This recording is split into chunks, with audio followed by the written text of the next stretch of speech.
Hello dear students, welcome back to my channel physics SPC. Electromagnetic conduction का एक question. An electrical loop having resistance capital R of semi major axes A और semi minor axes B is placed in magnetic field as on the figure. If the loop is rotated about the X axes with angular speed frequency omega, the average power loss in the loop due to the Joules heating etch.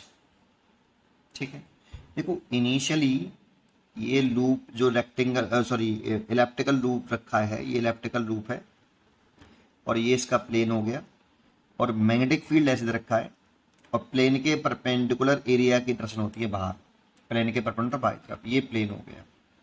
तो T बराबर जब zero है तो theta angle between B vector and direction of area vector, direction of area vector 0 degree है भाई। तो flux initially B A है, flux initially B A है। A area in the electrical loop, loop का area, area of electrical loop, ठीक है। और 0 degree तो बी ए। अब इस लूप को इस एक्सेस के अबाउट एंगुलरिटी ओमेगा से घुमा रहे हैं। जब ये घूमेगा तो थीटा मान लो टी सेकंड में कितना एंगल घूम गया, ओमेगा टी। ओमेगा बराबर होता है angular displacement upon time. T second में इतने एंगल से घूमा, इतनी स्पीड से, तो theta is equal to omega T. तो मैग्नेटिक फ्लक्स हो जाएगा टी सेकंड बाद B A cos theta, theta की वैल्यू ओमेगा टी, तो B A cos omega T, इतना फ्लक्स आया। अब इसका अगर हम डिफरेंशिएशन कर लें with respect to T, D phi, अच्छा इसमें नंबर ऑफ टर्न्स तो नहीं है, नंबर टर्न्स नहीं बोले, तो D phi by D T, तो बी ए कॉन्स्टेंट टर्म हो गया और कॉस ओमेगा टी का डिफरेंशिएशन तो माइनस के साइन ओमेगा टी, और ओमेगा टी को द्वारा से डिफरेंशिएशन टी का वन हो जाएगा, ओमेगा आगे आ जाएगा इतना। तो according to Faraday second law minus का D phi by D T, तो इंड्यूस्ड ईएमएफ हो गया माइनस माइनस प्लस हो जाएगा, तो B A omega sine omega T, sine omega T, इतना इंड्यूस ईएमएफ हुआ। इसमें ये मैक्सिमम ईएमएफ हो गया, ई बराबर E naught sine omega T. तो मैक्सिमम वोल्टेज जो है ई नॉट, जो है मैक्सिमम वोल्टेज वी नॉट भी कह सकते हैं इसे, पोटेंशियल डिफरेंस जो है ये है बी ए ओमेगा। और इलेप्टिकल पाथ का जो एरिया होता है, ये जो पूरा एरिया होता है इलेप्टिकल पाथ का, ये होता है पाई ए बी।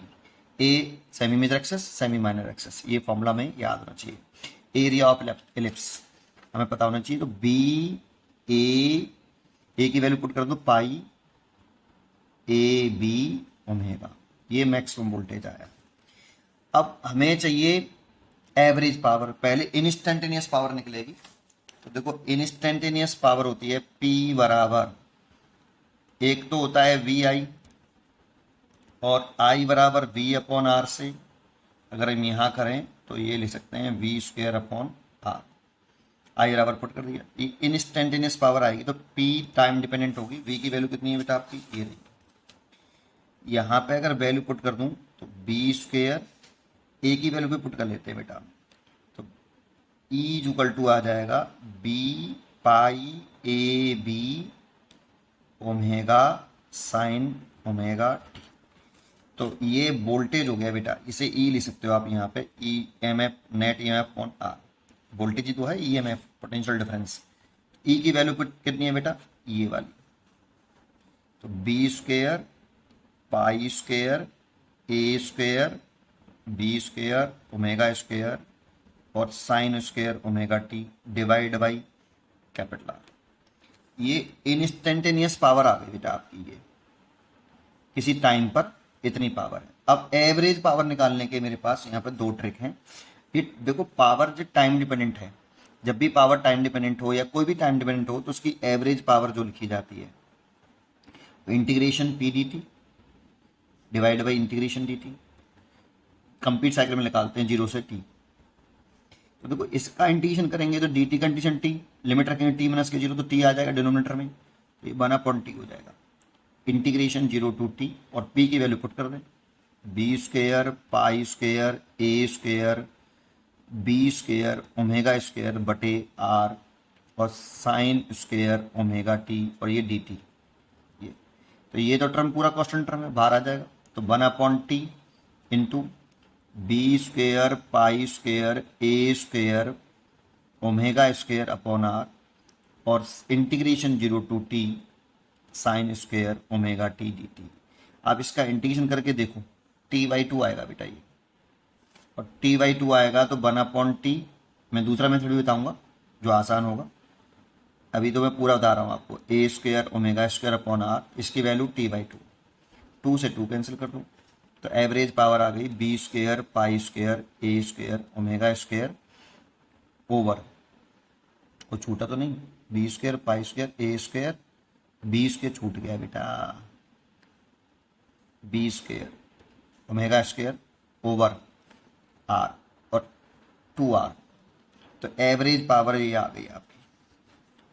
या फिर एक तरीका ये था कि आप एवरेज पावर लिखते सीधा, इक्वल टू बार लगा रहा हूँ, 20 कॉस्ट, ये तो पूरा टर्म है कांस्टेंट है, ये सेकंड तरीका बता रहा हूँ, 3 तरीके से बता दूंगा। बी स्क्वेयर ओमेगा स्क्वेयर बटे आर और साइन स्क्वेयर ओमेगा टी की एवरेज वैल्यू कंप्लीट साइकिल के लिए। तो आपने पढ़ी होगी फॉर, ये याद भी किया हुआ एसी में, complete cycle sign square omega T की एवरेज वैल्यू, ये 1/2 याद करते हैं, आपने याद किया हुआ, तो इसकी वैल्यू 1/2 रख दो। B square pi square A square B square omega square बटे 2r। ये दूसरा मेथड हो गया। अब तीसरा मेथड देख लेते हैं। आपने पी एवरेज निकाला होगा IRMS into VRMS into cos phi. ये जो कॉस फाई होता था ना, ये पावर फैक्टर होता था, पावर फैक्टर कॉस फाई, और इसमें R/Z था, तो इसमें तो केवल लूप ही लूप है, तो रेजिस्टेंस ही रेजिस्टेंस होगा, तो Z इस जगह पर R होगा और ZR तो पावर फैक्टर की वैल्यू 1 होगी। और IRMS is equal to VRMS upon ZR के बराबर, तो IRMS VRMS अपॉन Z लिख सकते हैं, तो यहाँ पे लिखते हैं ये VRMS का स्क्वायर अपॉन R और पावर फैक्टर की वैल्यू 1 हो गई, तो VRMS का स्क्वायर बाई R, और VRMS की जो वैल्यू है ये लिख सकते हैं हम VRMS बराबर V0/√2, क्योंकि ये भी साइन का फंक्शन चल रहा है, तो आप यहाँ पे इसे लिख सकते हो V0 का स्क्वायर अपॉन √2 का स्क्वायर करेंगे तो 2R। तो पीक वोल्टेज हमने निकाल रखा E0 का स्क्वायर अपॉन 2R। E0 मैंने निकाल रखा है कितना, E0 ये रहा, तो इसका स्क्वायर कर लो, तो कितना B का स्क्वायर पाई का square A square B square और ओमेगा स्क्वायर बटे 2R। ये तीसरा मेथड बेटा, आपको जो सा अच्छा लगे वो कर सकते हो। पढ़ते रहिए और खुश रहिए।